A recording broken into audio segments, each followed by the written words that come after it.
بسم اللہ الرحمن الرحیم. ناظرین، میں ہوں آپ کا دوست، آپ کا ہوسٹ فیصل چودھری. آپ دیکھ رہے ہیں بزنس اینڈ انفارمیٹیو چینل.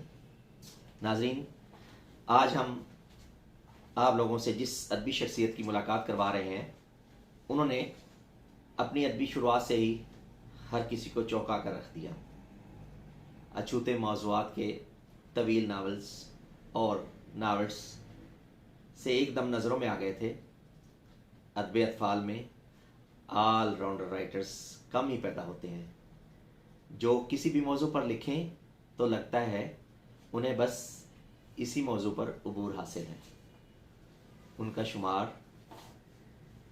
ان چند ادیبوں میں ہوتا ہے جنہوں نے مزاح لکھا تو شعرۂ آفاق اور ہنسا ہنسا کر پاگل کر دینے والی دربا کالونی میں آ گئی. خوفناک کا رخ کیا تو سر جہنم، کینیبل، موت سے جنگ جیسے ناولز لکھے. ایڈونچر اور حیرت انگیز پر تباہ آزمائی کی تو جہان حیرت، جان لیوا، کینسر لکھ ڈالے.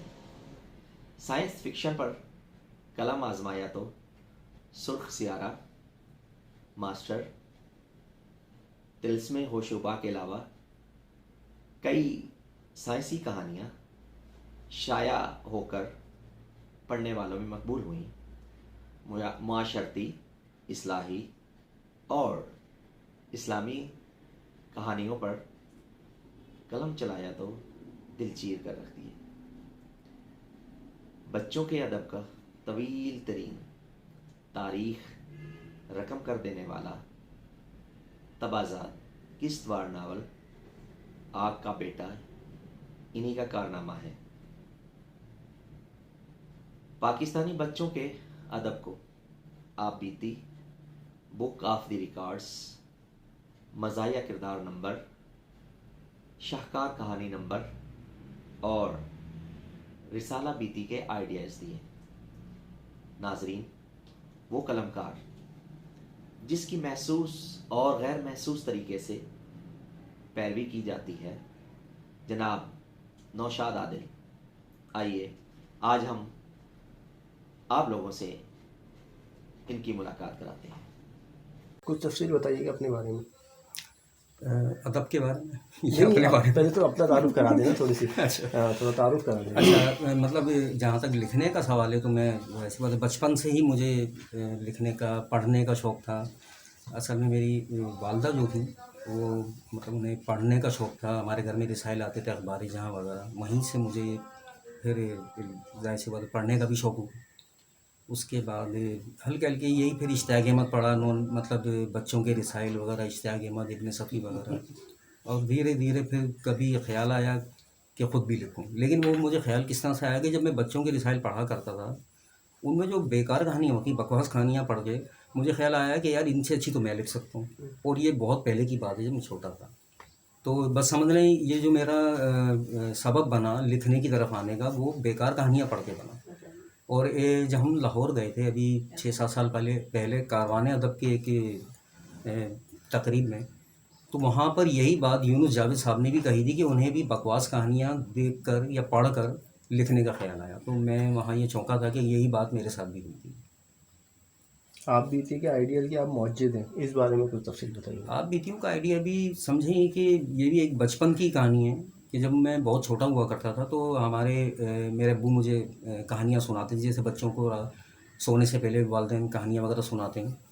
تو میرے ابو سناتے تھے ہمیں کہانی. ہم جو بھائی تھے تو مختلف کہانیاں اپنے بچپن کے واقعات وغیرہ سنایا کرتے تھے ہمیں.